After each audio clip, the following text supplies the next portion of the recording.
Setelah dianugerahi bayi kembar yang berjenis kelamin laki-laki pada Senin 7 Oktober 2024 kemarin, Nina Carolina alias Mpo Alpa akhirnya nge-spill kelucuan wajah anak-anaknya. Mpo Alpa mengaku tak menyangka diberi anak kembar yang sehat dan menggemaskan. Namun yang menarik, selain nge-spill wajah anak-anaknya, Mpo Alpa juga nge-spill nama lengkap anak-anaknya yang mendadak bikin sang donatur Raffi Ahmad syik syak syok. Pamit ya. Kan gue masih di sini. Aja. Izin. Bismillahirrahmanirrahim. Nih. Raffi Ahmad loh. Sama Raffi Ahmad. Kalau memang boleh, namakan mungkin bisa menitipkan kebaikan selamanya untuk Raffi nih gitu. Buat mengenang kebaikan Raffi Ahmad kan nih gitu. Masya Allah. Alhamdulillah.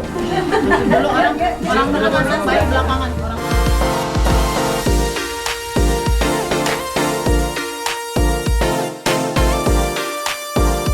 Kalau biasanya istri seorang rapper terkenal selalu bergaya bak artis atau sosialita, Eriska Alexander istri Yonglex justru berbeda. Ya, Eriska mendadak viral di media sosial gara-gara membuka warung Sunda alias Warsun Jenap yang gak jauh dari rumahnya. Meski sangat amat sederhana, tapi Warsun Eriska ini selalu ramai pembeli lantaran menu yang dijual disebut-sebut enak dan murah. Hebatnya, semua menu yang disajikan dimasak sendiri oleh Eriska. Ini 13 menu deh kayaknya. Ada popa, terus ini ada menu hijau bestsellernya, jengkol, terus ada pesmol. Ini emang kenapa kalau jualan orang halal juga gitu.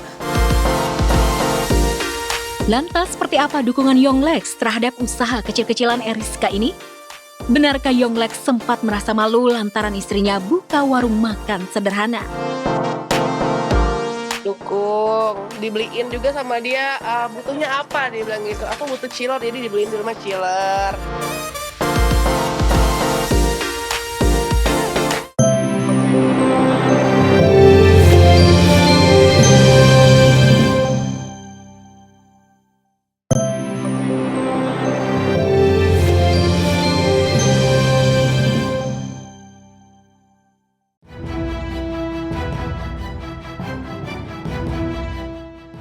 Sejak gugatan cerai sudah terdaftar di Pengadilan Agama Jakarta Selatan, hubungan pasutri Baim Wong dan Paula Verhoeven alias Mbak Pau makin memanas dan kacau balau.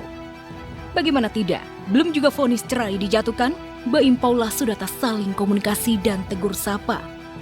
Puncaknya 9 Oktober 2024, saat momen ulang tahun ketiga anak kedua mereka Kenzo Eldrago Wong, Paula yang effort banget datang ke kantor Baim untuk memberikan kejutan ulta buat Kenzo, harus kecewa lantaran sang buah hati tidak berada di tempat. Oke, sekarang kita lagi mau surprising Kenzo. Jam 12 siang mau surprising Kenzo. Terus aku udah bawa. Ya, perasaan bahagia Paula yang membawa hadiah berubah menjadi perasaan kecewa. Kenzonya mana, Pak? Kenzonya gimana, Pak? Kenzonya gimana? Tadi juga lagi keluar, nanti dari pagi. Yang bikin Paula makin kecewa, Baim ternyata membuat perayaan ulta Kenzo di kantornya tanpa mengundang dirinya. Dari pagi.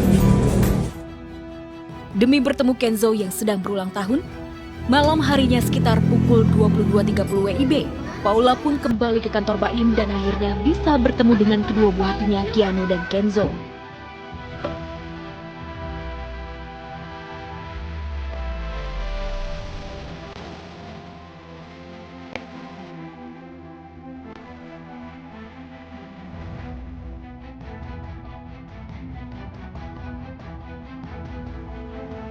Sebegitu dalamnya sakit hati Baim Wong kepada Paula Verhoeven, sampai-sampai Baim tidak mengundang Paula dalam perayaan ulta Kenzo. Padahal kan Paula adalah ibu kandung dari kedua anaknya. Saya nggak mau komunikasi lagi, saya nggak mau ini, nggak mau ketemu sama. Buat saya sudah selesai.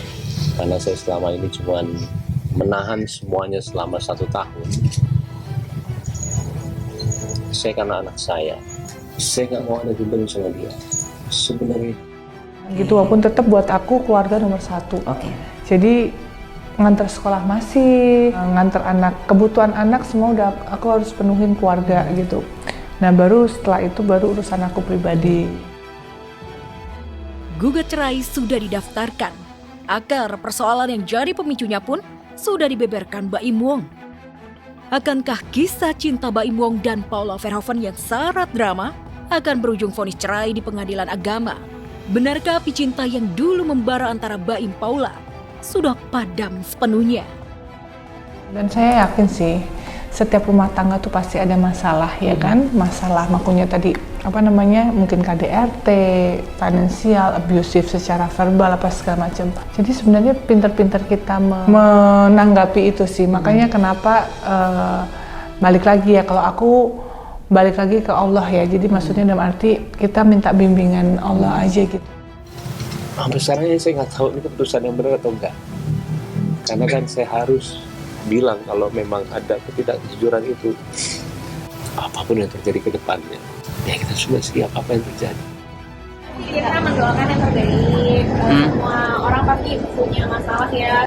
Berumah tangga pasti ada masalah. Tapi ya tugasnya kita sebagai teman-temannya mereka ya kita cukup mendoakan. Semoga dikasih jalan terbaik, dikasih ketabahan juga untuk menjalankan semuanya.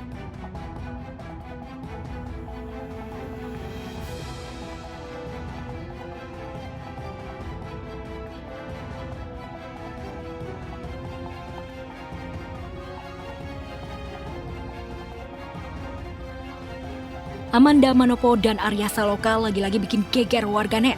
Setelah rumor perselingkuhan keduanya sempat tenggelam, kini seorang perempuan bermasker mirip Amanda malah terciduk hadir di acara Busan International Film Festival 2024. Ya, Amanda diduga hadir di sana buat nemenin Arya Saloka yang memang menjadi salah satu bintang tamu di acara tersebut. Melihat hal ini, netizen pun auto rame-rame menghujat keduanya. Cie, fakta yang tertunda, bikin istri sahnya jadi janda. Kecewa sih kalau benar mereka pacaran.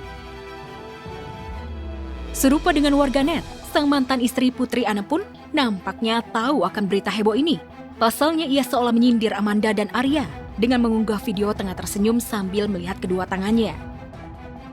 Senyuman Ana ini diduga mengisyaratkan bahwa tak perlu capek-capek menggunakan tangannya. Toh kebenaran akan terbuka sendiri oleh tangan orang lain.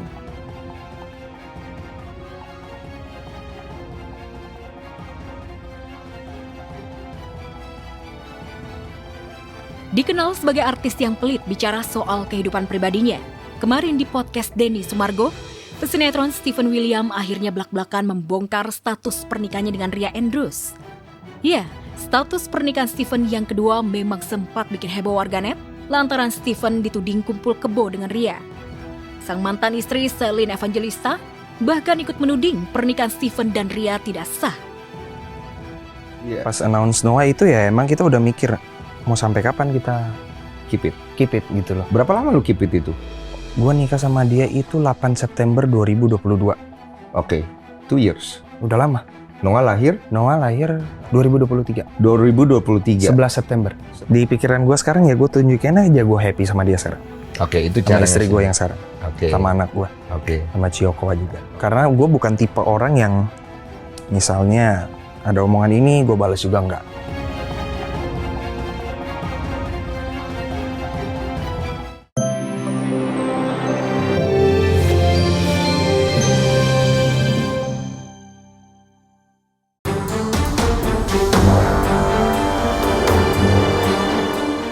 Setelah lama bersembunyi dan bungkam atas kasus korupsi timah yang menimpa suaminya Harvey Muiz, aktris cantik Sandra Dewi akhirnya muncul ke publik.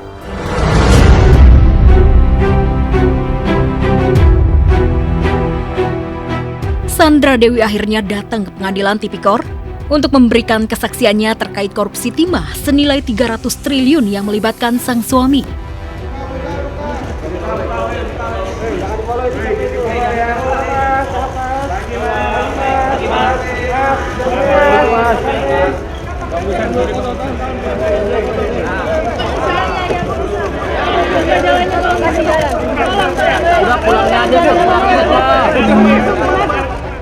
Di ruang sidang, Sandra Dewi membantah telah menerima aliran dana berupa barang-barang mewah seperti tas branded serta perhiasan yang dipakainya.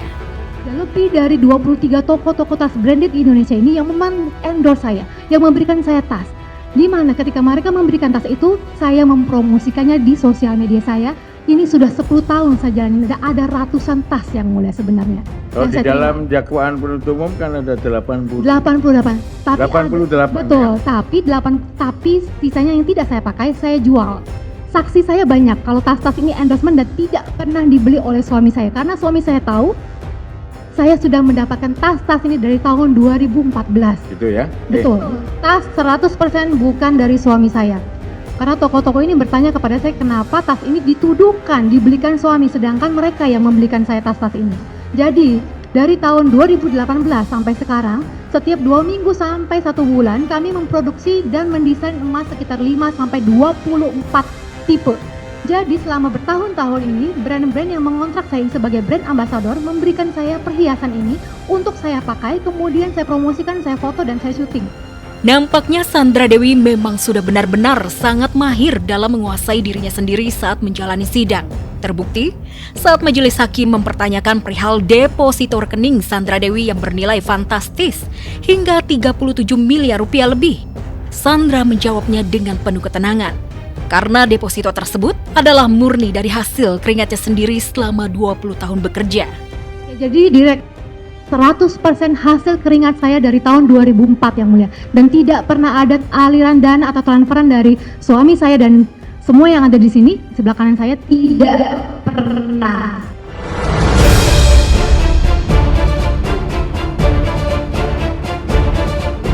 Jadi ini 100% hasil keringat saya dan sudah saya buktikan di rekening koran yang mulia.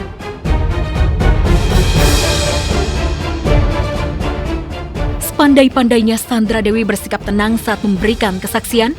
Ternyata ada hal yang membuatnya benar-benar harus menitikan air mata di ruang sidang. Saat mengaku harus membohongi sang anak yang selalu menanyakan di mana keberadaan Harvey.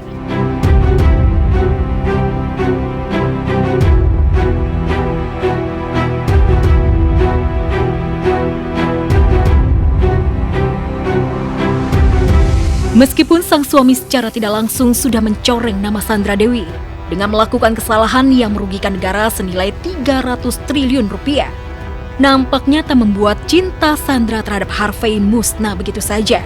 Terbukti dari sikap Sandra Dewi yang dengan tegas enggan memberikan cincin nikahnya untuk disita Kejagung. Bahkan setelah selesai bersaksi untuk sang suami, Sandra Dewi pun masih memeluk suaminya.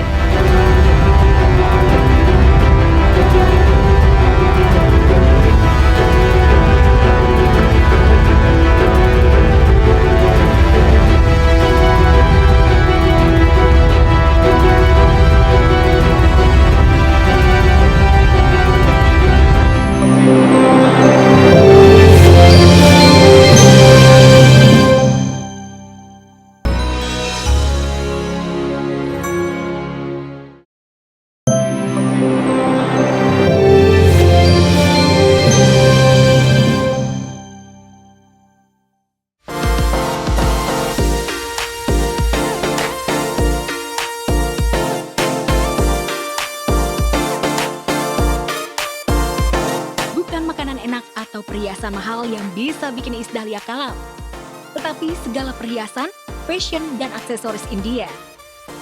Setiap ada pameran budaya India, Iis Dahlia pasti tak akan melewatkannya.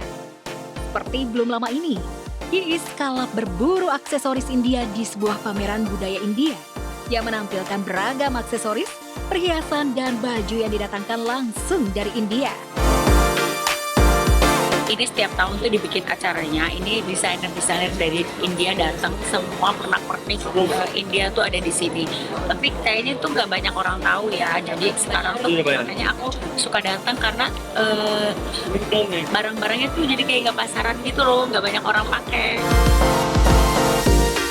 Iis memang terlihat kalap, semua aksesoris terlihat indah, sampai-sampai Iis sepertinya kebingungan untuk memilih. Semua kepingin dibelinya. Mulai dari gelang, kalung, sampai hiasan kepala.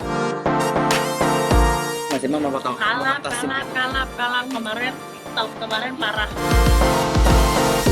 Walau kalap, namun jiwa emak-emak Iis tetap tak bisa hilang. Iis berusaha menawar semua aksesoris yang mau dibelinya, sampai harga semurah-murahnya, Ya, namanya juga emak-emak, nggak mau rugi. Oh, expensive ya. Expensive than this. Because this one different. This one visit Swarovski. Swarovski and the Swarovski again. Oke. Kalau nikahan ya Jo, 4 juta ya Jo. Koreknya Bang. Juta lebih. Kalau umpamanya ini kan bisa dipakai buat acara-acara. Usai membeli aksesoris, Iis tertarik pada busana-busana India yang warnanya mencolok mata. Iis masih ingin menambah koleksi busana Indianya. Kebetulan Iis memang kerap diundang ke acara-acara yang digelar oleh komunitas India di Jakarta. Malu dong kalau bajunya itu-itu aja?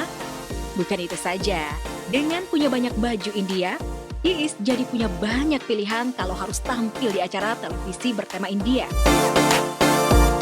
Pengennya tuh sebenarnya kayak gini nih. Maksudnya India tapi nggak terlalu India banget gitu loh. Semi-semi.